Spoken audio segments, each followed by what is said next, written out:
Jalan yang bergelombang. Bacaan, Ulangan 11:8-32. Tetapi negeri, kemana kamu pergi untuk mendudukinya, ialah negeri yang bergunung-gunung dan berlembah-lembah, yang mendapat air sebanyak hujan yang turun dari langit. Ulangan pukul 11:11. Menikmati Kanaan adalah rancangan Tuhan bagi bangsa Israel. Kanaan adalah suatu negeri yang dijanjikan Tuhan sendiri bagi umat pilihannya. Sebab itu aku telah turun untuk melepaskan mereka dari tangan orang Mesir dan menuntun mereka keluar dari negeri itu ke suatu negeri yang baik dan luas. Suatu negeri yang berlimpah-limpah susu dan madunya, ke tempat orang Kanaan, orang Het, orang Amori, orang Feris, orang Hewi dan orang Yebus. Keluaran 3:8.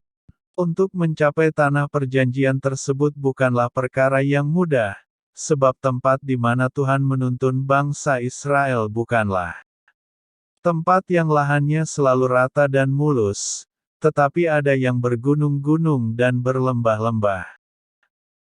Bagaikan laut yang bergelombang, bahkan ada banyak musuh yang harus ditaklukkan.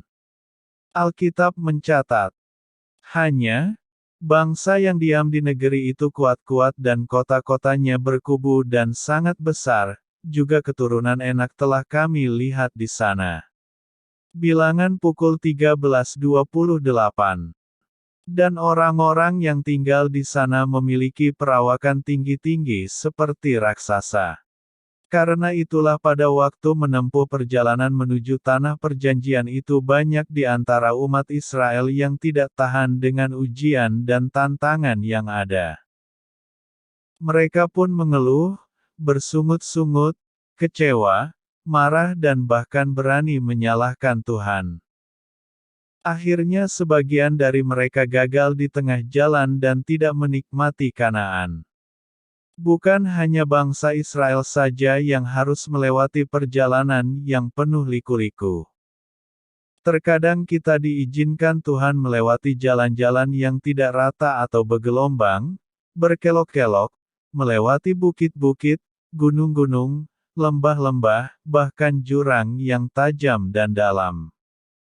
Tetapi, dari jurang yang dalam aku berseru kepadamu, ya Tuhan. Mazmur 130:1, Tetap arahkan pandangan kepada Tuhan dan nanti-nantikanlah pertolongannya.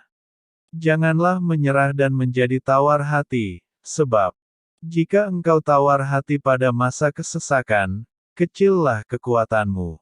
Amsal pukul 24:10. Elia juga pernah mengalami pergumulan yang teramat berat dalam hidupnya sehingga ia merasa lelah, kesepian, takut dan nyaris saja frustasi. Tetapi ia sendiri masuk ke padang gurun sehari perjalanan jauhnya, lalu duduk di bawah sebuah pohon arar. Kemudian ia ingin mati, katanya, cukuplah itu. Sekarang, ya Tuhan, ambillah nyawaku, sebab aku ini tidak lebih baik daripada nenek moyangku. 1 Raja-Raja 19:4. Namun Tuhan menolong dan menguatkan dia. Walaupun sekarang jalan yang kita tempuh bagaikan gelombang laut, jangan oklah menjadi lemah.